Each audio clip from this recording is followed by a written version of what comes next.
अब अमेरिका की तिब्बती चाल। भारत दौरे पर आए अमेरिकी विदेश मंत्री एंटनी ब्लिंकन ने अपनी 2 खास मुलाकातों से चीन की दुखती रग पर हाथ रख दिया। ब्लिंकन ने आज तिब्बती धर्मगुरु दलाई लामा के 2 प्रतिनिधियों से अलग अलग मुलाकातें की। इन मुलाकातों के कूटनीतिक संदेश को डिकोड करती हुई ये रिपोर्ट हमने तैयार की। अमेरिकी विदेश मंत्री एंटनी ब्लिंकन ने अपने भारत दौरे की मुलाकातों का सिलसिला ही ऐसे शुरू किया जिस पर चीन को चिढ़ मचेगी। सिविल सोसाइटी राउंड टेबल में कहने को तो भारत के सभी बड़े धर्मों के प्रतिनिधि थे, लेकिन तिब्बती धर्मगुरु गेशे दोरजी दामदुल की मौजूदगी चर्चा का विषय बन गई है। गेशे दोरजी दामदुल दिल्ली में तिब्बत हाउस के निदेशक हैं और दलाई लामा के पूर्व वार्ताकार हैं। ब्लिंक की मुलाकात तिब्बत के सिर्फ एक धर्मगुरु से नहीं हुई है। उन्होंने दलाई लामा और तिब्बत की निर्वासित सरकार के प्रतिनिधि नगोदुप डोंगचुंग से अलग से मुलाकात भी की है। अमेरिकी विदेश सचिव एंटनी ब्लिंकन ने भारत के दौरे पर तिब्बत के प्रतिनिधियों से बातचीत की है। ये काफ़ी महत्वपूर्ण है। इसके कई सामरिक संकेत मिलते हैं।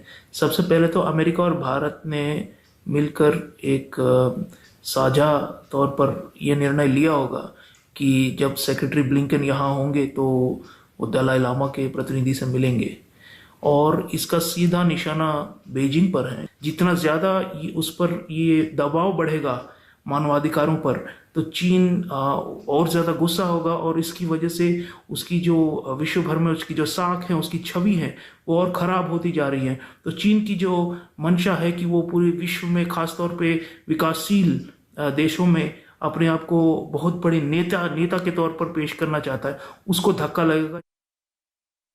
विदेश मंत्री ब्लिंक की भारत में तिब्बती प्रतिनिधियों से मुलाकात इसलिए भी अहम हो जाती है क्योंकि अभी हाल ही में चीन के राष्ट्रपति शी जिनपिंग तिब्बत के दौरे पर आए थे। तिब्बत के अपने दुर्लभ दौरे में उन्होंने तिब्बत पर चीनी अधिकार की नुमाइश भी की थी।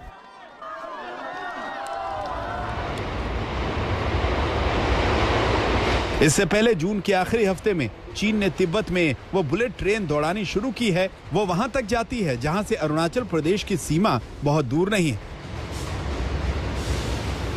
लेकिन अमेरिकी विदेश मंत्री ब्लिंक का संकेत अंतर्राष्ट्रीय कूटनीति का दांव कहा जा सकता है। अमेरिका में तिब्बत पर कई बिल प्रस्तावित हैं और इस बात की जरूरत जताई जा रही है कि तिब्बत को स्वायत्त क्षेत्र घोषित किया जाए। कई अमेरिकी सांसद तिब्बत को चीन से मुक्त कराने की बात खुल्लम खुल्ला कर चुके हैं।